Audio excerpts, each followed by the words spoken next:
mães que mudaram a história. É importante falar sobre essas 3 mulheres, e o papel da mãe hoje é muito importante, amém?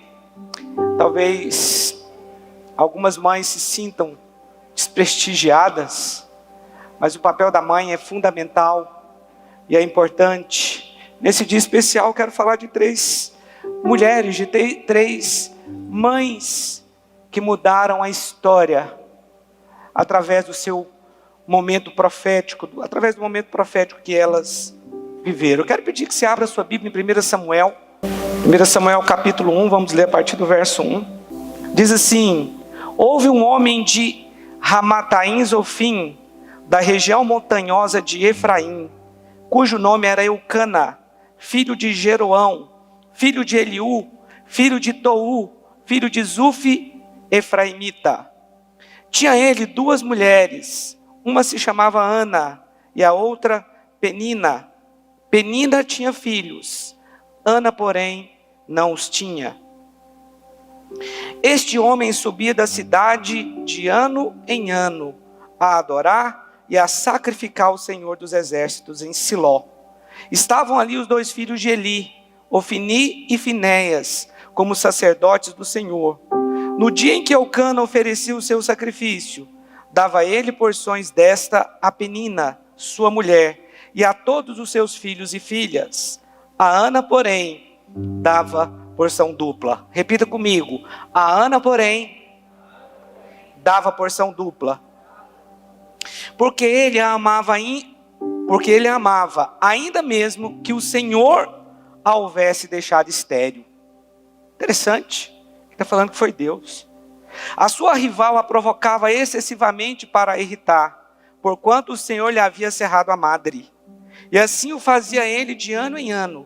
E todas as vezes que Ana subia à casa do Senhor, a outra a irritava, pelo que chorava e não comia. Então Eucana, seu marido, lhe disse: Ana, por que choras? E por que não comes? Por que estás de coração triste? Não te sou eu melhor do que 10 filhos? Não é o Senhor melhor do que 10 filhos para nós, amém? Após terem comido e bebido em Siló, estando Eli o sacerdote assentado numa cadeira, junto a um pilar do templo do Senhor, levantou-se Ana, e com amargura de alma orou e chorou abundantemente, e fez um voto dizendo: Senhor dos exércitos, se benignamente atentares para a aflição da tua serva, e de mim te lembrares, e da tua serva não te esqueceres, e lhe deres um filho varão, ao Senhor o darei por todos os dias da sua vida, e sobre a sua cabeça não passará navalha. Demorando-se ela no orar perante o Senhor, passou Eli a observar-lhe o movimento dos lábios, porquanto Ana só no coração falava, seus lábios se moviam, porém não se lhe ouvia voz nenhuma. Por isso Eli a teve por embriagada, e lhe disse: até quando estarás embriagada? Aparta de ti esse vinho. Porém Ana respondeu: não, Senhor meu, eu sou mulher atribulada de espírito, não bebi nem vinho nem bebida forte, porém venho derramando a minha alma perante o Senhor. Não tenhas, pois, a tua serva por filha de Belial, porque pelo excesso da minha ansiedade e da minha aflição é que tenho falado até agora. Então lhe respondeu Eli: vai-te em paz, e o Deus de Israel te conceda a petição que lhe fizeste. E disse ela: acha a tua serva mercê diante de ti. Assim a mulher se foi em seu caminho e comeu, e o seu semblante já não era triste. Olha aqui, olha, você vê o processo do milagre de Deus aqui. A Bíblia diz que o semblante dela já não era mais triste. Levantaram-se de madrugada e adoraram perante o Senhor, e voltaram, e chegaram à sua casa em Ramá. Elcana coabitou com Ana, sua mulher, e lembrando-se dela o Senhor, ela concebeu, e passando o devido tempo, teve um filho, a quem chamou Samuel, pois dizia: do Senhor o pedi. Subiu Elcana, seu marido, com toda a sua casa, a oferecer ao Senhor o sacrifício anual, e a cumprir o seu voto. Ana, porém, não subiu, e disse ao seu marido: quando for o menino desmamado, levá-lo-ei para ser apresentado perante o Senhor, e para lá ficar para sempre. Respondeu-lhe Elcana: seu marido: faz o que melhor te agrade, fica até que o desmames. Então somente confirme o Senhor a sua palavra. Assim ficou a mulher e criou o filho ao peito, até que desmamou. Verso 24. Havendo desmamado, levou consigo com um novilho de 3 anos, um efa de farinha e um odre de vinho, e o apresentou à casa do Senhor, a Siló. Era o menino ainda muito criança. Imolaram o novilho e trouxeram o menino a Eli. E disse ela: ah, meu senhor, tão certo como vives, eu sou aquela mulher que aqui esteve contigo orando ao Senhor. Por este menino orava eu, e o Senhor me concedeu a petição que lhe fizera, pelo que também o trago como devolvido ao Senhor por todos os dias que viver, pois do Senhor o pedi, e eles adoraram ali o Senhor. Então a primeira pessoa, a primeira mãe que eu quero falar nessa manhã, que transformou a história, foi Ana. A palavra diz que Ana subia todos os anos a Siló para adorar o Senhor, porque em Siló ficava o templo, o tabernáculo do Senhor. Então eles subiam ali para adorar, e ano após ano, aquela mulher subia, ela orava para ter filhos. E um dia ela entrou no templo, a palavra diz que ela era muito afrontada por sua rival Penina, que era também esposa de Elcana. Só lembrando que nessa época era permitido, não que essa fosse a vontade de Deus, mas especialmente quando a mulher não dava filho, o marido ele tinha o direito de ter uma outra mulher para que ele tivesse uma descendência. Mas eu não vejo na Bíblia nenhum casamento bígamo que foi bacana, né? Que foi legal. Sempre teve muitas crises, muitos problemas. E a sua rival Penina, a palavra diz que ela humilhava Ana. Ela era humilhada, era uma mulher que era sempre humilhada, porque a Bíblia fala que Penina, que Elcana tinha filhos e filhas. Então, provavelmente eu tinha 2 filhos, 2 filhas, não sei, a Bíblia não fala quantos. Mas eram muitos, mas não com Ana. Agora, o que a Bíblia mostra é que Ana ela foi desprezada e humilhada. Mas a resposta dela foi oração. Não importa o que você esteja passando, a vergonha que você tenha, a resposta é oração. De vez em quando eu passo umas vergonhas igual a Ana passa. Quantos filhos você tem? Não, não tem nenhum. Não tem nenhum. Você já está velho, não tem filho, já tem 20 anos de casado. Ana precisava deixar tudo nas mãos de Deus primeiro. Ela fez uma promessa quando ela entrou lá no tabernáculo. Ela disse o seguinte: se o Senhor me der filhos, eu quero te entregar. E a palavra diz que quando ela saiu daquele lugar, porque ela foi tida como filha de Belial por Eli, ele era um juiz daquela época, mas era alguém sem discernimento espiritual e sem unção. Ele não conseguiu perceber o coração de Ana, mas ele a teve como alguém embriagado, uma filha de Belial, uma filha do demônio. Mas não, era alguém que estava amargurada de coração. Eu sei que a amargura é algo que pode entrar no coração das pessoas, mas você tem que dar uma resposta quando uma amargura entra no seu coração. A luta dela era com Deus porque ela estava sendo humilhada ali, mas a resposta dela foi estar na presença de Deus. Quando uma mulher está na presença de Deus, circunstâncias são transformadas. Quando uma mãe entra na presença de Deus para orar pelos seus filhos, as circunstâncias são mudadas, elas são transformadas. Muito importante você que é mãe, saber quão precioso é o seu ministério e importante na sua família. Como o seu ministério é importante para fazer o seu marido crescer. Como o seu ministério é importante para fazer os seus filhos crescerem. Ana percebeu isso. Ela estava sendo ali envergonhada, afrontada, humilhada. Mas a resposta dela foi entrar na presença de Deus, foi orar. Nenhum de nós aqui está livre da amargura, nenhum. Mas uma mulher de Deus, ela não aceita essa condição. Ela vai para a presença de Deus, ela vai orar. A palavra Ana significa graça. E toda pessoa que tem graça, ela tem porção dobrada. A palavra diz que o marido dela dava uma porção para Penina e para os seus filhos, mas para a graça dava uma porção dobrada. Ana. para Ana graça, ele dava uma porção dobrada. Ana, apesar de tudo, ela tinha graça. Não é porque ela não tinha filhos que ela não tinha graça, ela tinha. E ela recebia porção dobrada. Toda pessoa que anda debaixo da graça, ela tem porção dobrada. Olha versículo 18. Versículo 4 e 5.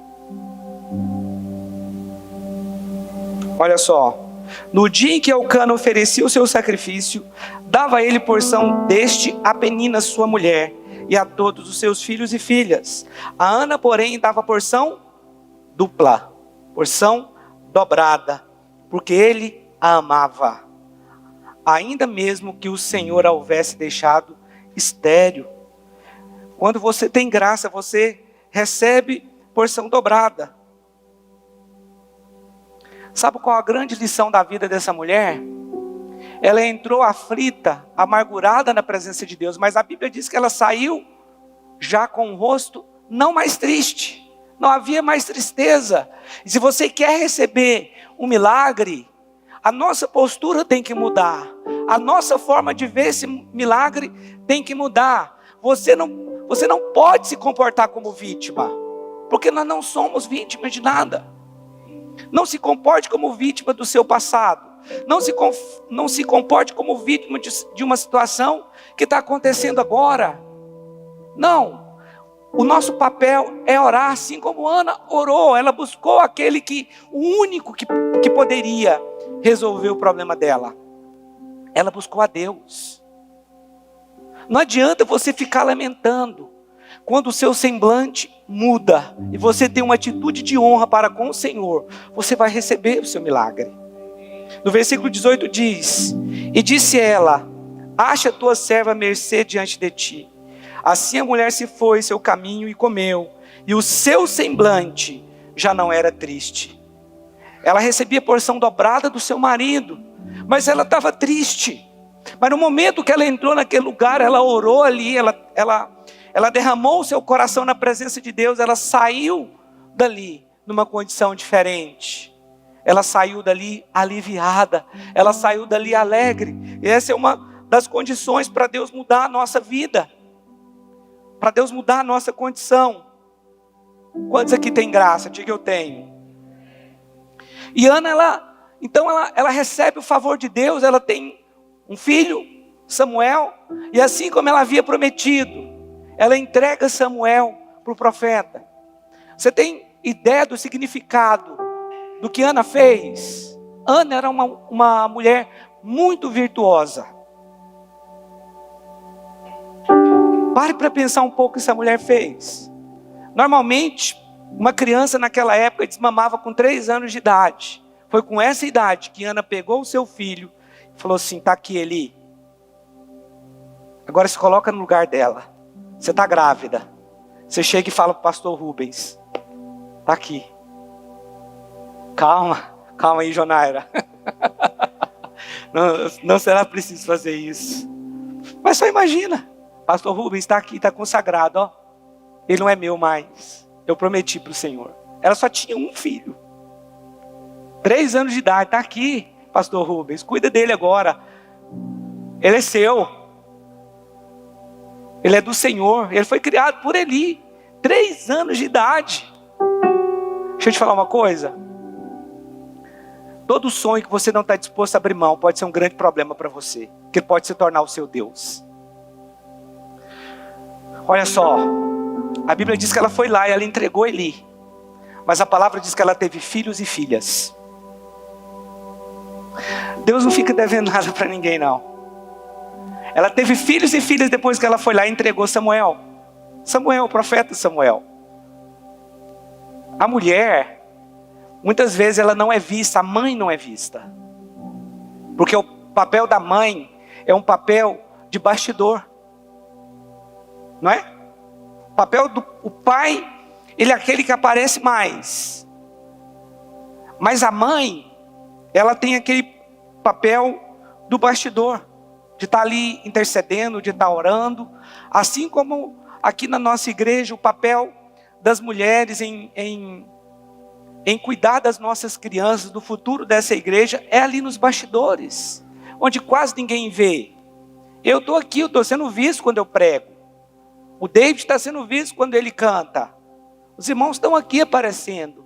Mas as mães estão lá nos bastidores. Elas não aparecem. Elas ali estão fazendo um excelente trabalho. E não é só aqui não. Porque o trabalho de fazer uma ministração lá dentro, ele começa em casa. Quando elas precisam preparar toda a lição em casa. Mas é um trabalho que ninguém vê. Mas é tão importante o trabalho das mães. O trabalho de colocar o filho no lugar certo. Ana deu uma resposta tremenda no tempo dela. Uma resposta profética. A mãe que tem sabedoria, ela vai levar o seu filho a dar uma boa resposta. Porque ela não está criando filhos para si. Ela cria filhos para o Senhor. A pergunta que eu tenho para fazer para você é: você está disposto a entregar o seu filho? Ana entregou o seu maior sonho. Olha só, versículo 27 e 28. Por este menino orava eu, e o Senhor me concedeu a petição que eu lhe fizera, pelo que também o trago como devolvido ao Senhor por todos os dias que viver, pois do Senhor o pedi. E eles adoraram ali o Senhor. Quais são as lições da vida de Ana? Nós podemos tirar. Primeiro, se há algo impossível na nossa vida, o caminho é oração. A Bíblia diz que ela subia ano após ano para adorar o Senhor em Siló. Segunda lição, Ana não abriu mão do seu sonho, porque ela entendia o tamanho do Deus que ela servia. Terceiro, todos os nossos sonhos precisam de renúncia antes. Você precisa, antes de entregar, renunciar aos seus sonhos. Olha, meu irmão, isso é uma coisa muito importante. Eu tenho um sonho de ser tal coisa. Então entrega antes para o Senhor. Devolva. Será que você tem coragem de entregar esse sonho para o Senhor? Se um dia Ele pedir para você? Deus nunca vai te pedir algo para ficar devendo alguma coisa para você. Ela devolveu o sonho dela, foi do coração mesmo. E quarto, você nunca vai entregar uma coisa para Deus e ficar com menos. Capítulo 2, versículo 18.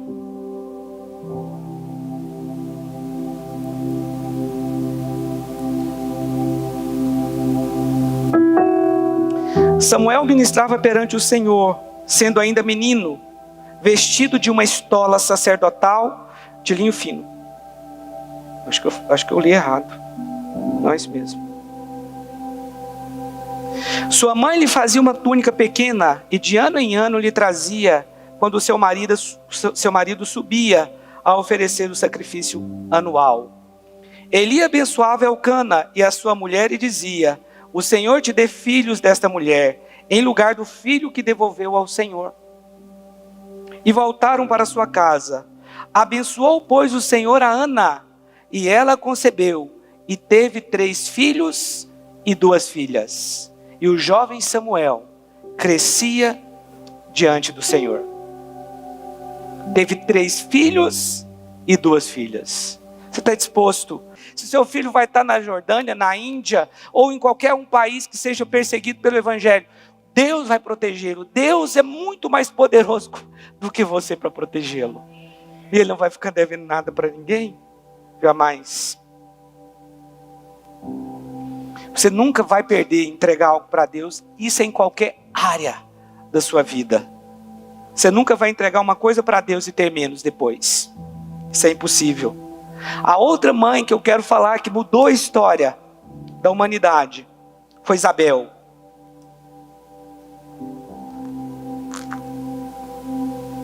Lucas capítulo 1, versículo 5. Por favor, abrem Lucas capítulo 1, verso 5. Vamos ler o verso 5 e o 6. Nos dias de Herodes, rei da Judéia, houve um sacerdote chamado Zacarias, do turno de Abias. Sua mulher era das filhas de Arão e se chamava Isabel. Ambos eram justos diante de Deus. vivendo irrepreensivelmente em todos os preceitos e mandamentos do Senhor. Aqui está dizendo que Isabel, a característica desse casal aqui, mas especificamente de Isabel, é que ela era justa.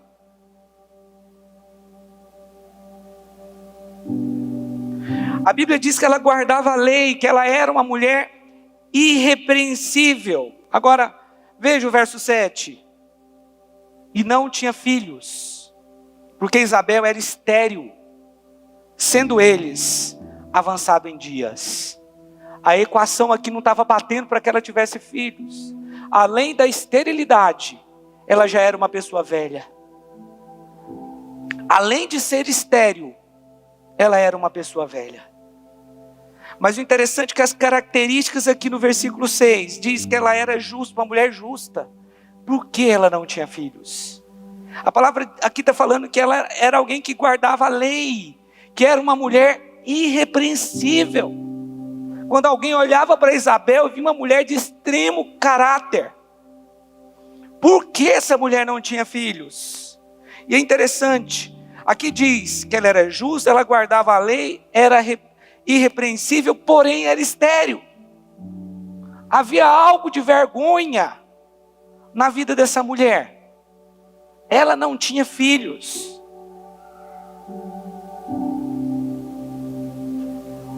Às vezes eu me sinto constrangido em determinadas situações, né? Quando alguém pergunta sobre filhos, dá um pouco de vergonha. Mas isso nem se compara a essa época aqui. Porque uma coisa é a mulher não ter filhos hoje. Outra coisa é a mulher não ter filhos naquela época, 2000 anos atrás. Naquela época a mulher tinha que ter filhos, senão ela era como nada.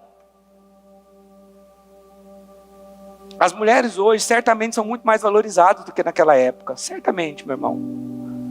Os irmãos estão entendendo? Mas era uma vergonha total alguém dizer que não tinha filhos naquela época.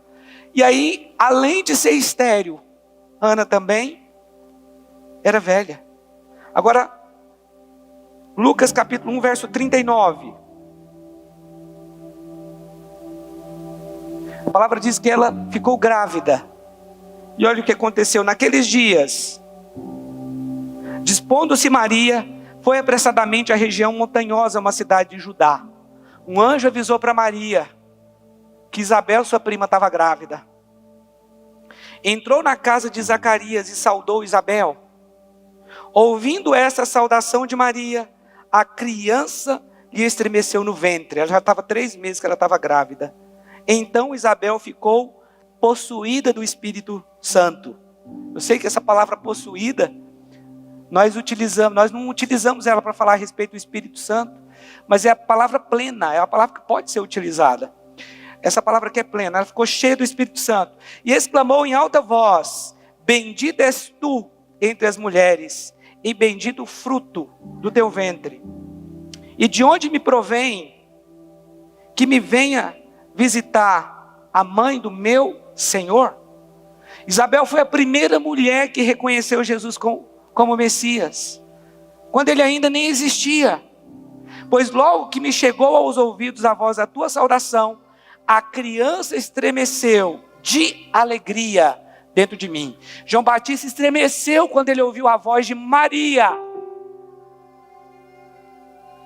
Isabel imediatamente identificou que aquela mulher era uma mulher bem-aventurada, graciosa, porque ela carregava o Salvador ali. E naquele momento Isabel, com discernimento espiritual, sendo uma mulher justa, alguém que guardava a lei, uma mulher irrepreensível, alguém que orava, que buscava a Deus, que servia a Deus, ela então reconhece, a primeira pessoa que reconhece o Messias, que reconhece Jesus como Messias, foi a primeira pessoa. Aquela mulher tinha um discernimento espiritual muito grande, porque era alguém que estava próximo do Senhor. Ela não se via como vítima, porque não tinha filhos. Por isso Deus abriu a visão espiritual de Isabel.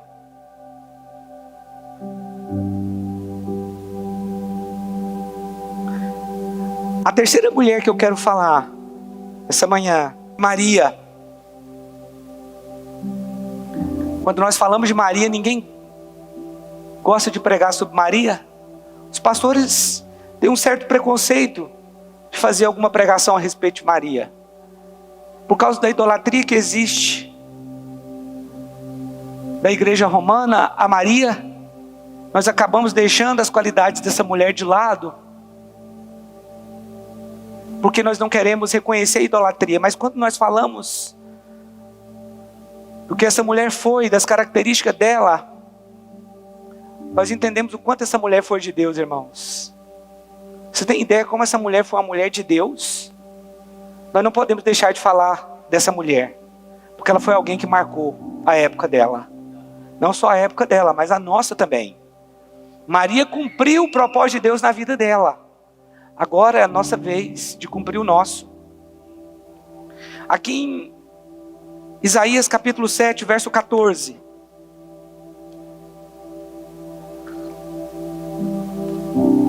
Nós não podemos deixar de falar das qualidades que essa mulher teve, amém?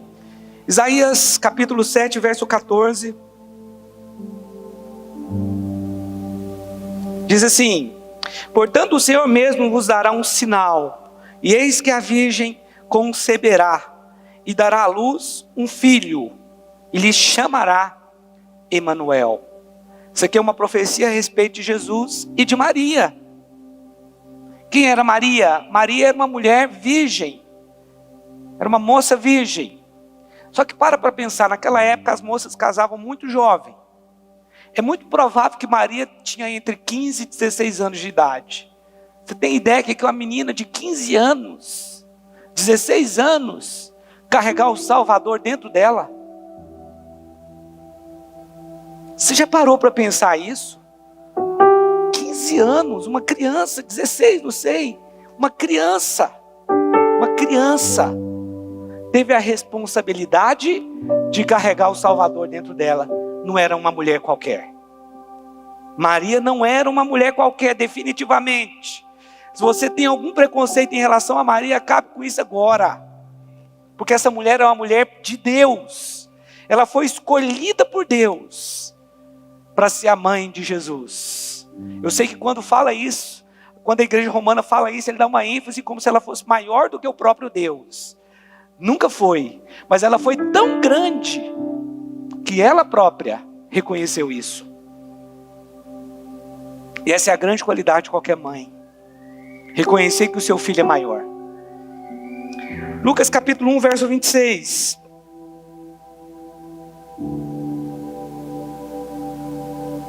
Lucas capítulo 1, verso 26.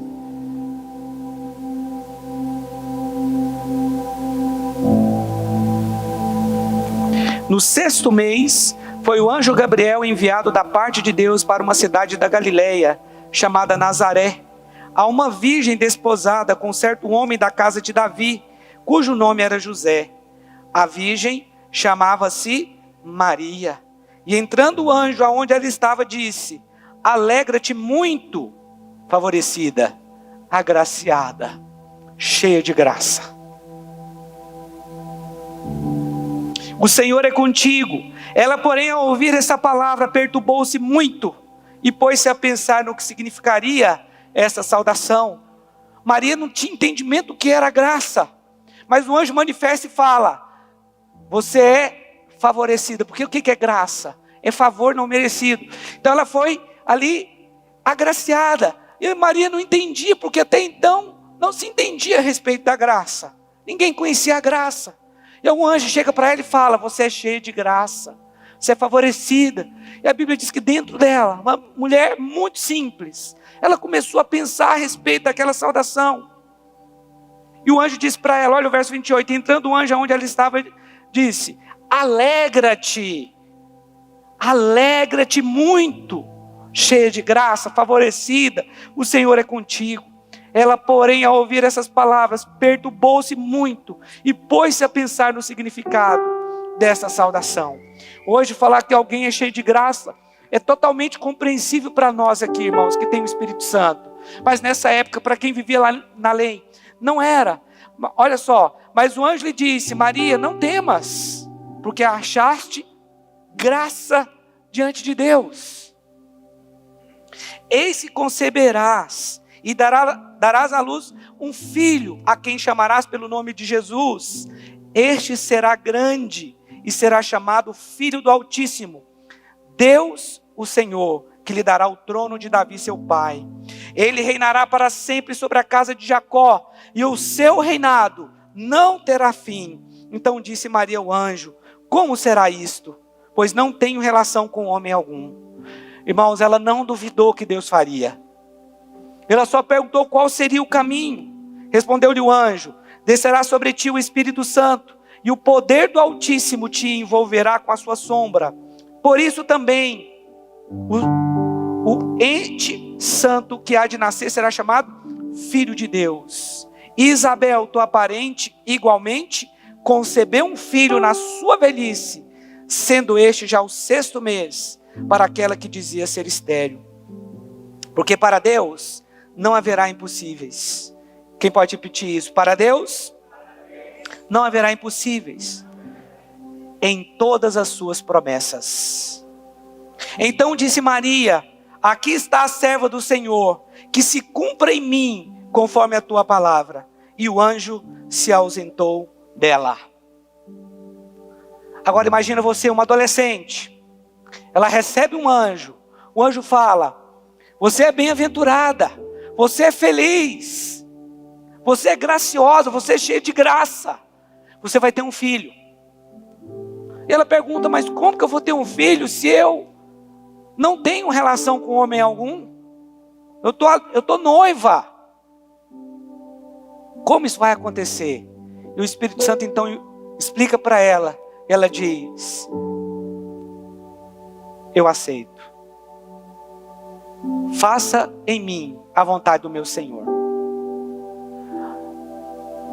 De forma simplória, se você ler o texto, é algo que parece não ser muito grande, mas se torna muito grande numa geração preconceituosa. Se torna muito grande quando você entende que uma mulher, ela tinha que ser apedrejada se ela cometesse um adultério, porque já era considerado um adultério mesmo ela estando, que ela tinha um compromisso de noivado naquela época. Já era considerado um adultério uma mulher ficar grávida, mesmo noiva, sem ter tido relação com seu noivo. Ela poderia ser apedrejada, esse era o risco que ela corria. Ela poderia ser rejeitada pela sociedade, discriminada. Irmãos, eu vou te dizer mais, ela foi. Ela não foi apedrejada, mas ela foi discriminada. Tenha certeza disso. Maria foi discriminada por ter sido uma mãe, entenda bem, que ainda não tinha tido relação com seu marido. O próprio José discriminou no começo, porque a Bíblia diz que ele tentou deixar Maria, porque havia ali uma discriminação. Ele tentou deixar Maria porque ela estava grávida. Mas a Bíblia diz que em sonhos o Senhor apareceu para ele e deu uma direção a José. Mas com certeza, eles sofreram uma discriminação muito, muito, muito grande para ter aquela criança ali. Aquela mulher aceitou ficar grávida sem questionar. Ela não perguntou: mas como é que eu vou ficar grávida? As pessoas vão me apedrejar, as pessoas vão dizer isso, as pessoas vão dizer aquilo, eu vou ser discriminada. Não! Ela era uma mulher de fé. Ela simplesmente disse: eu aceito. Não importa se eu vou ser discriminada, nem se eu vou ser morta. Eu aceito, eu quero. Ela creu. Ela creu que Deus iria protegê-la. Ela creu que Deus iria reverter tudo aquilo em bênção. Ela creu. E ela entendeu o seu papel na equação. Sabe qual é o problema de muitas mães? Quando elas não entendem o seu papel na equação de cuidar dos seus filhos. E elas são mães possessivas. E elas criam filhos não para saírem, para ir embora e constituir família, mas elas criam filhos para ficar. Não, mães. Não, entenda o seu papel. Você tá criando filhos para ir embora, para semear. Mas eu te garanto, você não vai perder. Daqui a pouco aquele mesmo filho vai te trazer netos, vai te dar uma alegria diferente da própria alegria dos filhos. Talvez quando você tem que abrir mão de um filho é difícil, porque O seu filho quer a alegria da casa, os seus filhos, eles começam a ir embora, se casam, vão embora.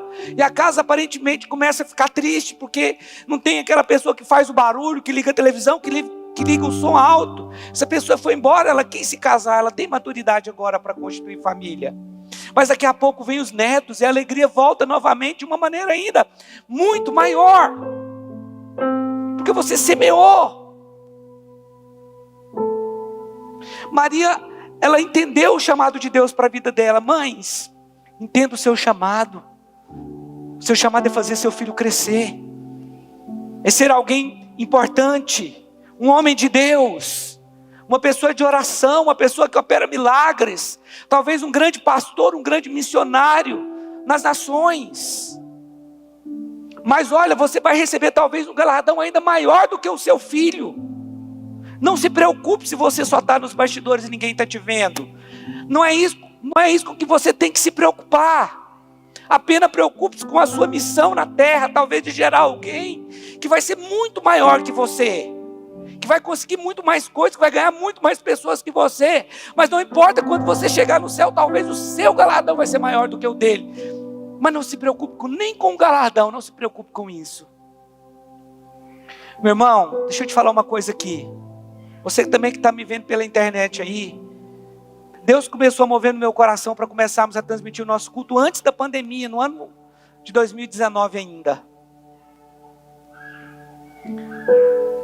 Mas alguns dias eu estava orando aqui. Todos nós temos um anseio de ser famosos. Todos aqui. Não tem não. Então realmente ser alguém muito de Deus. Mas eu também tenho. E você quer que as suas palavras sejam conhecidas? Você quer que o louvor da sua igreja seja conhecido? Você quer que as pessoas digam que a sua palavra é boa, que o louvor tem unção, que a sua igreja é espiritual? Você quer que as pessoas perguntem onde é a sua igreja? Eu quero ir lá. E um dia eu estava aqui orando sobre isso. Irmãos, como o Espírito Santo é maravilhoso. Sabe o que o Espírito Santo falou para mim? Quando o Espírito Santo fala, irmãos, ele não fala com palavras, mas eu tenho que explicar para você em palavras. O Espírito fala através de uma impressão que ele gera dentro de você. Mas o Espírito Santo falou para mim o seguinte: esquece fama. Eu não vou cobrar que outras pessoas se convertam através de você lá fora. Que outras pessoas sejam edificadas através de você. Eu vou te cobrar as suas ovelhas da sua igreja. É delas que você vai prestar contas. Você não vai prestar conta de nenhuma ovelha de nenhuma outra igreja. Então não se preocupe com isso. Irmãos, mas aquilo trouxe uma paz para o meu coração tão grande. Não é que eu não estava em paz, mas a ficha caiu. Eu estou vendo hoje pastores respondendo todo tipo de perguntas, e pastores na internet. Olha, eu não sou contra. Eu sou abençoado pelo ministério do pastor Luciano Subirá. Eu sou abençoado pelo ministério do pastor Joseph Prince. Eu sou abençoado pelo ministério do pastor Silas Malafaia. Se bem que eu ouço poucas palavras dele, mas as que eu ouço, sou abençoado. Sou abençoado pelo ministério do pastor Luiz Hermínio. Tem pessoas que realmente eles foram chamados para nos ajudar. Entendeu? Mas o meu caso, que o Deus falou comigo foi: você vai prestar conta das suas ovelhinhas que estão aqui, é delas. Não se preocupe com as outras. Então deixa eu te falar uma coisa. Eu não quero me preocupar em dar nenhuma resposta para ninguém de outra igreja. De responder perguntas e querer ser o bambambam. Não. Eu posso até responder perguntas de vocês. Mas responder perguntas de pessoas que são de outra igreja vai causar uma confusão enorme. Porque um crê de um jeito, outro crê de outro. É crítica. E uns falam que é certo, outros falam que é errado. Não, irmãos. Essas mulheres aqui, elas têm algo em comum. Elas entenderam o momento profético da vida delas. Mas mais do que isso, elas entenderam o momento que elas tiveram que dar um passo atrás e sair do cenário. Irmãos, isso é difícil. Quando você tem que promover o seu filho e sair de cena. É quando você diz: eu cumpri o propósito, está aí. Eu gerei um filho para as nações. Eu gerei um pastor. Eu gerei um missionário. Eu gerei um homem de Deus. Olha que tremendo. Meu filho olha como ele ama a esposa dele. Olha como ele ama os seus filhos. O mais bonito em toda essa história é que essas mulheres souberam o momento que elas tinham que sair de cena para que os filhos fossem promovidos. Ana soube o momento de sair de cena, porque não se fala sobre Ana mais. É só capítulo 1 e capítulo 2. Mas a Bíblia fala de Samuel, o maior profeta de Israel. A Bíblia praticamente não fala de Isabel. Mas quantos textos na Bíblia existem sobre João Batista? Quantos textos? A Bíblia também não fala muito de Maria, um pouco mais do que as outras. Mas fala muito mais do filho dela. Maria foi uma mulher bem-aventurada. Maria entendeu o lugar do plano de Deus na vida dela. Quando Maria estava em Caná, no capítulo 2 de João, ela intercedeu para que Jesus multiplicasse o vinho. E aí ela disse para os serventes: faça tudo o que ele vos disser. Ela não disse faça tudo o que eu vos disser. Ela disse faça tudo o que ele vos disser.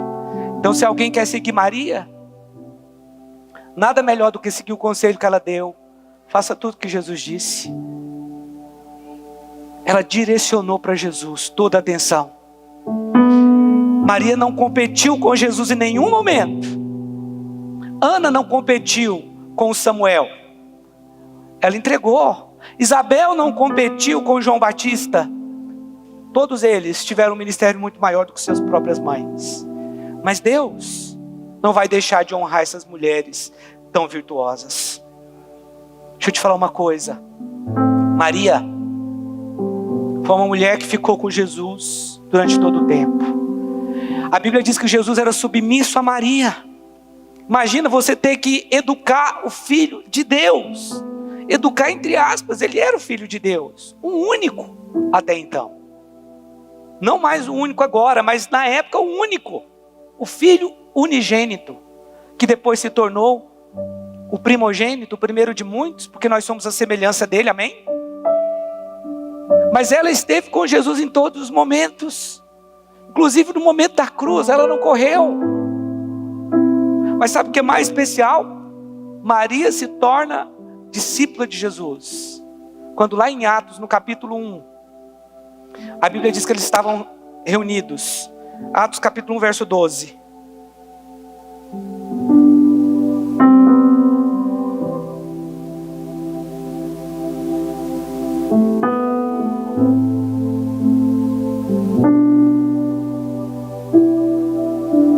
Atos capítulo 1, verso 12. Meu irmão, Maria jamais tentou tomar o lugar de Jesus. Ela nunca quis isso, porque foi uma mulher humilde. Atos capítulo 1, verso 12 diz: então voltaram para Jerusalém do Monte Olival, que dista daquela cidade tanto como a jornada de um sábado.